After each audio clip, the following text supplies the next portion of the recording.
Health official channel میں ایک بار آپ کو خوش آمدید کہتے ہیں۔ جیسا کہ آپ حضرات کو معلوم ہے کہ شوگر کے حوالے سے آپ کو آگاہی پروگرام دیا جاتا ہے۔ آج ہم آپ کو اس پروگرام میں بتائیں گے کہ ایک تو ذیابیطس کیا ہے، یہ معلوم کرنا بہت ضروری ہے۔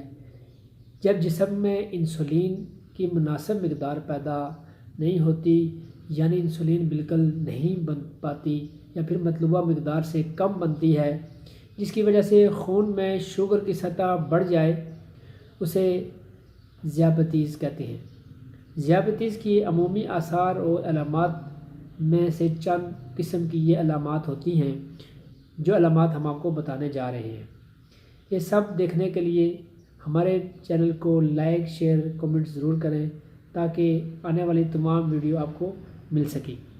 سب سے پہلے ہم آپ کو بتائیں گے کہ کون سی ایسی معلومات ہمیں ملتی ہیں جس کی وجہ سے پتہ چلتا ہے کہ شوگر ہو گئی ہے۔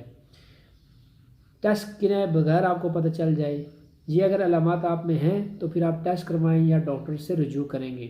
نمبر 1، آپ تو دیکھیں گے کہ زیادہ کھانے کے باوجود آپ کا وزن کم ہوتا جاتا ہے، اور آپ کو ایسے میں آپ کو پتہ چلنا چاہیے کہ یار یہ میرے ساتھ پرابلم ہے۔ نمبر 2، عام حالات سے زیادہ بھوک لگنا، یعنی کہ ویسے اگر آپ کو بھوک لگتی تھی پہلے کم 1 روٹی کی، تو اب آپ 2 روٹیاں یا 2.5 روٹیاں کھا جاتے ہیں۔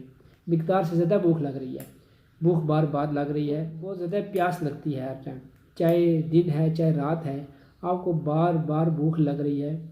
اس کے بعد پیشاب کا بار بار آنا، اکثر پیشنٹس کو رات کو پیشاب بہت زیادہ آتا ہے، اور پیشاب کا بار بار آنا اس میں سے بھی ایک قسم ہے۔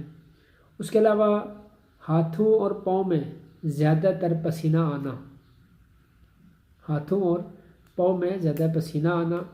اس کے بعد اگر کسی جسم میں کسی بھی جگہ پہ اگر زخم ہو جاتا ہے اور وہ زخم تا دیر تک ٹھیک ہوتا ہے، اور پھر اس کے بعد آپ کی نظر کا مسئلہ ہو جائے، دھندلا نظر آنا شروع ہو جائے، نظر میں مسئلہ آنا شروع ہو جائے، اور پھر آپ کو عام حالات سے زیادہ تر تھکاوٹ، یعنی عام حالات سے زیادہ آپ کو تھکاوٹ محسوس ہو ہر ٹائم، تو ان علامات میں سے اگر آپ کا ساری علامات پائی جاتی ہیں تو آپ کا شوگر کا ٹیسٹ کرانا آپ کا ضروری ہے۔